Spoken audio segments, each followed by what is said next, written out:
answer to last month's question. It doesn't seem unreasonable in any way, shape or form. It's a good suggestion. Yeah. I think where appropriate, where we can answer it. Of course, yeah, and we're not, then maybe you state it's not appropriate to answer, Yeah, or thank you. maybe answer personally or something like that. I think probably many people who are here were here at the last additional ordinary meeting held on the 21st of March. At that meeting, you didn't recuse yourself from voting on a motion and its amendment regarding the village green. And in fact, you used your casting vote to defeat the amendment. Had you recused yourself, the amendment to the motion would have passed 4 votes to 3.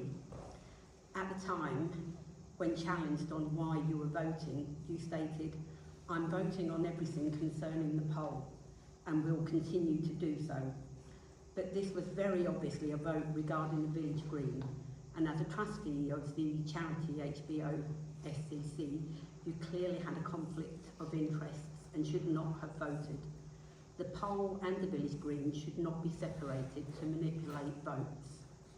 As well, in the recent article in the Dunmo broadcast, it says that the parish council has stated that they will take the results of the poll into consideration.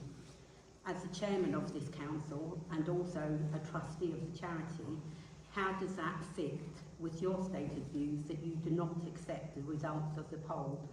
And do you intend continuing to vote on matters regarding the residents' poll, which, whichever way you look at it, was a poll about the village green? Thank you.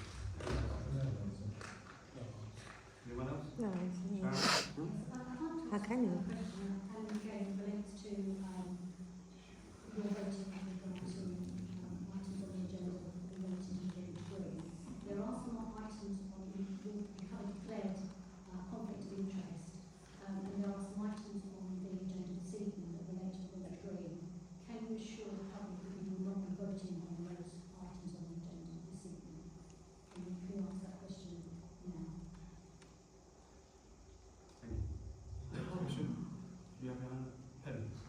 Yeah, the new entrance to the village green, I'm just thinking if anybody's in a wheelchair, they'll bring that handle and they'll have to go backwards.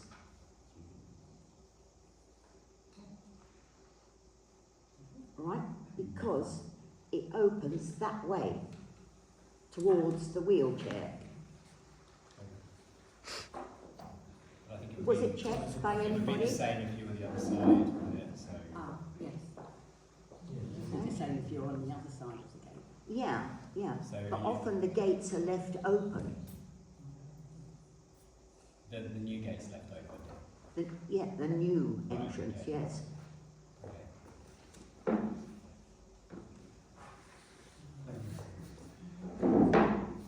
Could I just say, I was looking at the draft minutes of the last meeting on the 21st of March, earlier today, and I noticed the very last item that was on the agenda, the votes were recorded, but I know Councillor Craig was in the room, but his name wasn't recorded as voting either for, against, or abstaining. That may have been corrected, I don't know, but from my looking at the video, I think he voted against, but it wasn't on the minutes, the draft minutes I saw.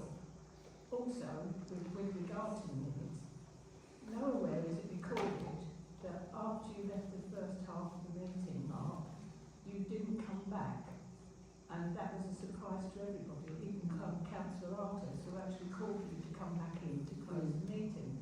So I really think it should be recorded that you were not in the room, that you left, just to get things straight and to keep things on record. I don't know whether you can correct that or put it in, but I think in the interest of transparency, it should be there. There was an error because I was waiting for the message and I didn't get it. I think that the question was around it should be on the minutes. So Yeah, we'll sort out the minutes. Yeah, I okay. don't think the minutes should Thank be you. coming back in.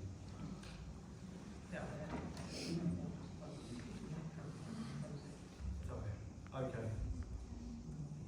Right, moving on.